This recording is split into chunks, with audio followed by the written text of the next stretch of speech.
자, 여러분들 금암전자 102회 문제입니다. 1번 7월 20날짜 봤더니 회사가 보유하고 있었던 매도가능증권 투자자산이라고 나와있죠.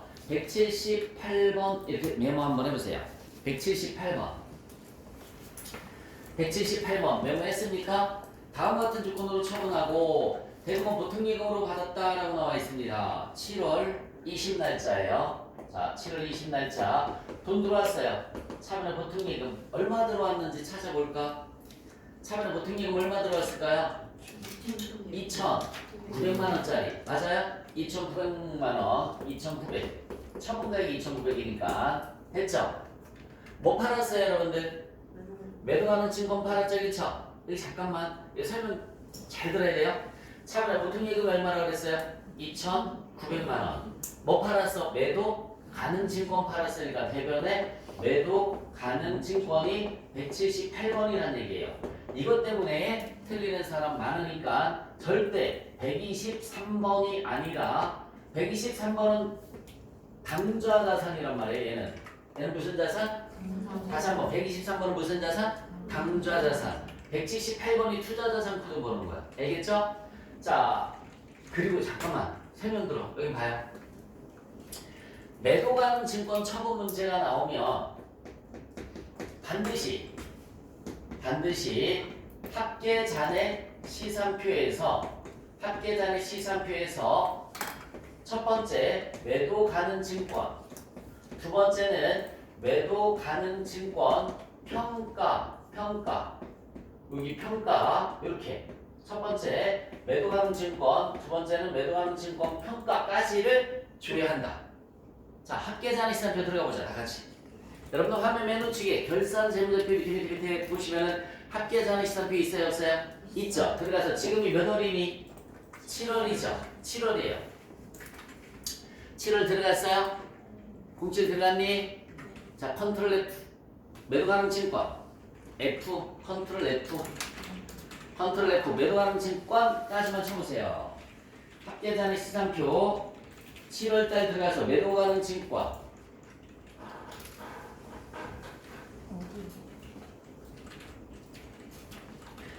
합계 잔액 시산표 여러분들 화면 맨 우측에 있다고 그랬어요. 우측에 합계 잔액 시산표 7월달 들어가서 컨트롤 F 매도 가능 증권 치시면은 나오죠. 차변에 얼마 있니? 2,800만원 있죠. 차변에 2,800만원 있어요 없어요? 있어요. 그래서 항상 찾기 단축키가 컨트롤 F란 말이에요. 컨트롤 F 눌러서 매도 가능 증권 치면 되는 거야. 그거 파는 거잖아. 날 봐. 차변에 있는 매도 가능 증권 파는 거지 그치? 맞어? 그래서 대변에서 없애줘야지. 2,800. 자, 얘 조회했죠? 조회했어 안 했어? 했죠? 두 번째 뭐 조회를 하려고 그랬어요? 매도 가능 증권 평가라는 글자까지 컨트롤 F 매도 가능 증권 평가까지만 조회를 하는 거야.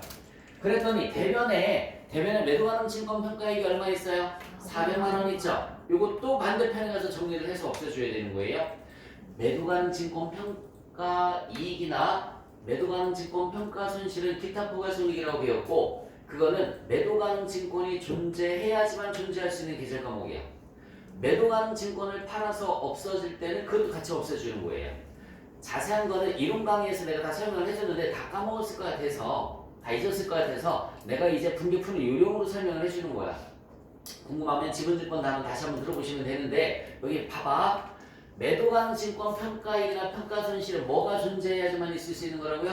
매도 가능 증권이 존재해야지만 살아있는 계절 과목이 되는 거고요. 매도 가능 증권 팔아서 없어졌지? 그것도 없애줘야 된다고요. 자, 지금 매도 가능 증권 평가이익이 대변에 있지? 대변에 있지? 이거 없애주면 뭐로 보내주면 돼? 차변에 매도 가능 증권 평가 이익 400만원을 없애주는 거예요. 그리고 나서 마지막에 여기 봐요. 마지막에 조회했죠? 그리고 나서 마지막에 차변이 부족하면 매도 가능 증권 처분 손실이 되는 거고요. 또는 대변이 부족하면 뭐가 될까요? 그러면 매도 가능 증권 처분 이익이 되는 겁니다. 마지막에 알겠어요? 요거 한 다음에 자 합계 잔액 시산표에서 매도 가능 증권 조회에서 썼지? 그치? 두 번째 매도 가능 증권 평가 조회에서 없앴지 그치? 세 번째 차변 대변 비교해서 여기 봐. 차변은 얼마니? 칠판 봐야 돼. 차변 얼마예요? 3,300인데 대변은 얼마예요? 2,800이잖아. 대변 얼마 부족해요? 500만 원 부족하지? 대변이 부족하면 뭐라고요? 매도 가는 짐과 처분이익이라고요. 이제는 이렇게 하시면 됩니다. 이론 설명에서 우리 매도 가는 증권 저거 대충 기억날까요? 차변해서 없애주고 막 이렇게 했던 거. 근데 다 잊었어도 괜찮아요. 잊었어도 괜찮고 지금은 이제 문제 푸는 요령을 설명해 준 겁니다. 자, 첫 번째 돈 들어왔지? 차변에 보통이익 얼마 들어왔어? 2,900. 뭐 팔았어? 매도 가는 증권. 그러면 합계자는 있으면 피해가서 뭘 찾아봐라? 매도 가는 증권. 찾아서 썼지, 그치? 두 번째 뭐 찾아봐라? 매도 가는 증권 평가까지만. 평가까지만. 알겠죠? 여기까지만 조회를 하는 거야. 그랬더니 매도 가는 증권 평가액이 있어요, 없어요? 있죠. 차변해서 없애주고. 마지막에 이제 차변이 부족하면 처분 손실, 대변이 부족하면 뭐 써주면 되는 거야? 처분이익을 써주시면 됩니다. 정리는 좀 이따 하시고 2번 9월 26일 창고에 보관 중인 원재료를 공장에서 사용 중인 기계장치 수리를 위해서 사용하였다. 여러분 원재료를 써서 없어졌으니까 원재료는 없어지겠지, 그치? 대변의 원재료 금액은 얼마? 55만원. 차변에는 수선비 500번대예요. 55만원. 차변에 수선비 55만원. 잠깐만. 원재료를 엉뚱한 데다 썼지, 그치? 맞아요? 그래서 원재료랑 두 개 더 뭐? 상품, 제품. 요 세 가지가. 다시 한번. 원재료랑 뭐? 상품, 제품. 요 세 가지가 분계해서 이렇게 대변에 가면 적요 몇 번 걸어주라고 그랬냐면 8번에 타계정의로 대체. 엉뚱한 데다 썼다라는 회계적 표현입니다. 적요 8번에 타계정의로 대체라는 말은 엉뚱한 데다 쓰였다라는 회계적 표현인 거예요. 내가 너 친구랑 밥 사먹으라고 돈 주고 어땠어? 다른 데다 썼는데 이거를 우리 회계적 표현으로 하면 뭐라고요? 타계정으로 대체. 이렇게 생각을 해주시면 돼요. 원재료만 그런 게 아니라 두 개 더 뭐? 상품과 제품. 자, 11월 4일 날짜 보겠습니다. 11월 4일 날짜 보시면 세금 계산서를 발급할 수 없는 간이과세자. 여러분 이게 왜 나왔냐면 일반전 표현한 얘기예요. 세금 계산서를 발급할 수 없는 간이과세자와의 거래는 일반전표 입력하는 거야. 근데 고민하지 마. 어차피 지금 일반전표잖아요. 자, 토스트에서 공장 생산직 직원들의 간식을 주문했고 현금으로 지불했습니다. 2만원이네요. 차변에 복리후생비가 2만원. 대변에는 현금 얼마나 가면 될까요? 2만원. 자, 복리후생비 몇 번대? 500번대입니다. 자, 11월 5일 날짜 보시면 11월 5일 전기의 대손이 확정되어 밑줄 쳐보자. 전기의 대손이 확정되어 밑줄 쳤어요? 고민도 하지 마세요. 무조건 대변에 뭐라고 그랬냐면 대손 충당금이라고 그랬어요. 이론 강의에서 작년에 대손 처리했던 걸 회수했을 때는 고민도 하지 말고 대손 충당금으로 처리해주라. 50만원의 회수돼서 보통예금이 입금됐습니다. 차변에 보통예금 50만원, 대손 충당금 50만원. 이렇게.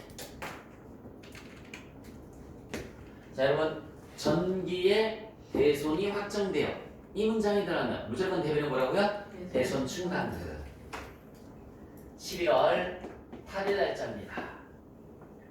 자, 기계장치 구입으로 인해서 부가세 이기 예정 신고 기한에 발생한 환급금 보통예금 계좌로 입금됐습니다. 돈 들어왔죠? 차변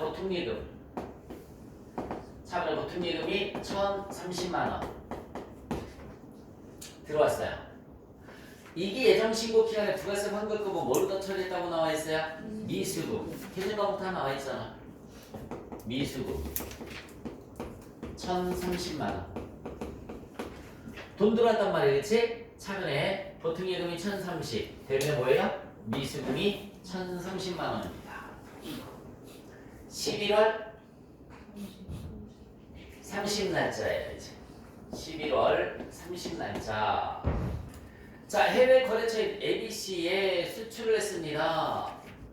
근데 문제가 잘 읽어. 수출하는 게 아니라 수출에 대한 외상 매출금을 회수하는 거죠, 그쵸? 맞아요? 이 문제는 수출을 하는 게 아니잖아. 수출에 대한 뭐? 외상 매출금을 회수해서 보통예금에 입금하는 거지. 차변에 보통예금. 금액 계산 해볼까요? 2,000달러 곱하기 2,000달러 곱하기 오늘이 몇 월 며칠이에요? 11월 30. 오늘의 환율이 얼마인데 2,000달러 곱하기 1,150원 하면은 230만 원 나오죠? 맞아? 네. 230. 자, 여러분 돈이 들어온 이유가 뭐 받은 거예요? 외상 매출금 받은 거지. 대변에 외상 매출금. 이거 모르겠으면 거기 날짜 나와 있잖아요. 날짜 11월 1일이라고 나와 있지, 그치? 내가 그랬잖아. 여기 잠깐만 문장에서 날짜가 나와 있으면 그 날짜 들어가면 되는 거지. 근데 이건 일반 전표가 아니지. 수출했던 거니까는 메인 매출 전표 가서 확인해 봐야지. 다 같이 메인 매출 전표 11월 1일 날짜 들어가 봐요. 메인 매출 전표 11월 1일. 공급가인 날을 갖다 벗어나 볼래? 11월 1일 들어가야지. 잠깐만 몇 월 며칠? 11월 1일. 11월 1일 공급가인 날을 갖다 벗어놓으면 얼마라고 나와 있니? 수출 220만 원 나와 있지? 찍어봐. 220만 원 찍어봐. 그럼 밑에 외상 매출금 220만 원 있어요, 없어요? 있잖아요. 밑에 외상 매출금 220만 원 있죠, 그쵸? 네, 그렇게 확인해도 되고 아니면 문제집 봐요. 문제집 봤어? 네. 거기에 11월 1일의 환율이 1,100원이라고 나와 있지? 네. 2,000달러 곱하기 1,100원은 220만 원 나오지? 그렇게 해도 되고 자신 없으면 그 전표 조회를 해보시면 된다고 그랬어요. 자, 이제 그럼 여기 봐봐. 내가 수출했을 때는 220만 원인데 돈은 230만 원 받았으니까 많이 받았지, 그치? 그럼 이때 차익을 우리가 뭐라고 하느냐면 외환 차익이라고 하는 거야. 외환 차익이 10만 원. 이렇게 분개를 해주시면 됩니다. 손실은 외환 차손. 이익은 뭐라고 한다고요? 외환 차이익이라고 하는 거야. 외환 차이익. 자, 메인 매출표. 메인 매출표 1번 보시면 10월 16일 대표이사 밑줄 쳐주세요. 대표이사 신윤철 밑줄 쳤어? 업무무관 밑줄 쳐주시고 전자세금계산서 밑줄 쳐주시고 업무와 무관한 세금계산서죠? 과세형이 뭐예요 그러면? 54번의 불공이에요.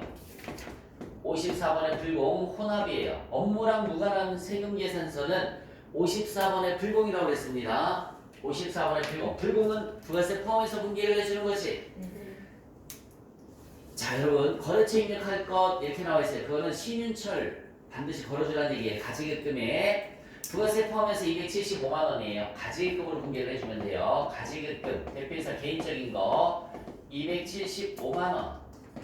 외상 미수분담의 금액이 가 있지, 그치? 돈 줬다 안 줬다? 미지급금이에요. 미지급금이 275만 원 이렇게 분개를 해놓은 겁니다. 가지급금이 275만 원, 대변에는 미지급금이 275만 원, 54번의 불공입니다. 자, 10월 21일 송송유통의 제품을 판매하고 단같이 전자세금계산서를 발급받았다. 밑줄 쳐볼까? 전자세금계산서를 발급하였다. 전자세금계산서를 발급하였다. 밑줄 쳤어요? 과세용 몇 번일까요? 11번에 과세가 되는 거고 혼합이에요. 11번의 과세 혼합 분개는 대변의 제품 매출이죠. 제품 팔았으니까 대변의 제품 매출 얼마 팔았나 볼까요? 4천만 원 팔았네요. 공급가액 4천만 원 나와 있죠. 대변의 제품 매출 4천만 원. VAT 예수금. VAT 예수금이 얼마가 될까요? 400만 원. 대금 결제 조건도 문장으로 나와 있어요. 지주 상세가 발행한 어음으로 받았다라고 나와 있어요. 받을 어음이 얼마일까요? 1,000만 원인데 받을 어음이 1,000만 원인데 거래처가 받을 어음이 1,000만 원인데 이 여러분 제품을 파는 데는 어디고요? 송송유통이고 받으러 오면 누가 발행한 거예요? 지주상사. 여기 받으러 오면 거래처는 지주상사 이렇게 들어가야 됩니다. 그리고 아까 가제급의 거래처 대표이사 들어가야 되고요. 대표이사 들어가야 되고 자 나머지는 다음 달에 받기로 했어요. 외상미수난에 있으니까 외상 매출금이 되겠죠. 외상 매출금 3,400만 원입니다. 외상 매출금이 3,400만 원. 외상 매출금이 3,400. 자, 11월 2일 날짜. 자, 공장 시설 보호를 목적으로 CCTV를 설치를 완료하고 전자세금계산서를 발급받았다. 밑줄 쳐볼까요? 전자세금계산서를 발급받았다. 밑줄 쳤으면 51번의 과세입니다. 51번의 과세 혼합거래고요. 51번의 과세 혼합거래. 분계는 뭘 가라고 나와 있어요? 시설 장치 과목을 사용할 것. 시설 장치 금액은 여러분 부가세 포함해서 330만 원이라고 나와 있네, 그치? 그러면 분계할 때 포함하는 건 불공제밖에 없지, 그치? 별도로 분리를 해줘야 돼요. 300만 원. 부가세 대급금. 부가세 대급금이 얼마가 될까요? 30만 원.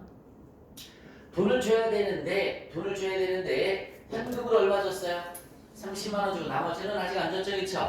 대변에 현금 30만 원. 대변에 현금 30만 원. 나머지는 아직 안 줬으니까 미지급금 300만 원. 미지급금이 300만 원입니다. 11월 27일. 자, 당사는 본사의 사고 신축할 목적으로 기존 건물에 있는 토지를 취득하고 즉시 건물을 철거했어요. 여러분, 건물을 철거했으니까 토지만 남았지? 맞아? 건물은 철거했잖아. 뭐만 남았어? 토지. 그럼 토지에 밑줄 치고 전자세금계산서를 발급받았다 밑줄 치고. 이것도 뭐예요? 그러면 토지 세금계산서 이렇게 나왔어요. 그럼 뭐예요? 네, 54번에 불공이라고 했습니다. 54번에 불공 혼합거래고요. 분계할 때 여러분 여기 봐봐. 토지 플러스 세금계산서는 고민도 하지 마요. 그냥 무조건 토지예요. 토지 플러스 세금계산서는 고민도 하지 말라고. 무조건 뭐라고요? 토지로 다 분계를 해주시면 되는 겁니다. 자, 그러면 거기 얼마예요? 철거 비용이 3,300만 원 이렇게 나와 있습니다. 3,300 불공이니까 부가세 포함해서 3,300. 봐봐. 기업 업무 추진비, 승용차, 토지, 사업과 무관한 것 플러스 세금 계산서 이렇게 나오면 뭐라고요? 불공. 토지 3,300 대변에 1,500은 보통 예금 나머지 예상을 했습니다. 대변에 보통 예금 1,500 나머지는 아직 돈 안 줬어. 외상매입금이 아니에요. 미지급금이지. 1,800 외상매입금이 아니라 미지급금이 되는 겁니다. 12월 1일 날짜입니다. 12월 1일. 자, 개인에게 제품을 판매하고 신용카드로 결제받았습니다. 체크카드가 아니라 뭐예요? 신용카드. 17번에 카드화. 그리고 분계요금 뭐라고 그랬어요? 카드. 분계는 뭐라고요? 카드. 여러분, 신용카드에 의한 판매는 매출채권으로 처리한다. 잠깐만. 매출채권이 두 가지가 있지. 외상매출금하고 뭐가 있어요? 받으러.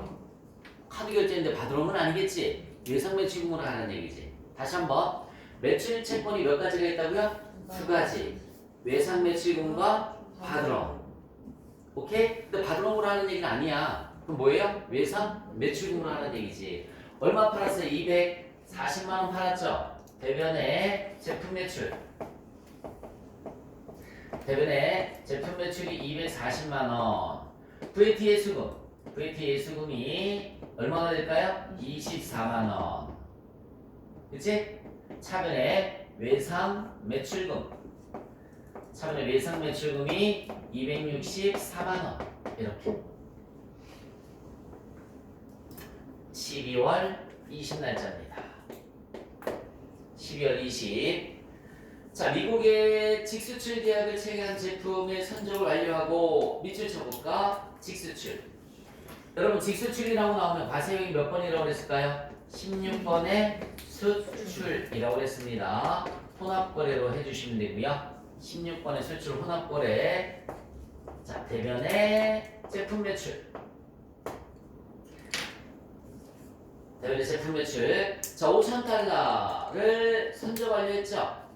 여러분, 계약일의 기준환율을 찍어버리세요. 필요가 없어요. 우리는 항상 선적일의 기준환율 갖고만 계산합니다. 다시 한번 얘기해줄게.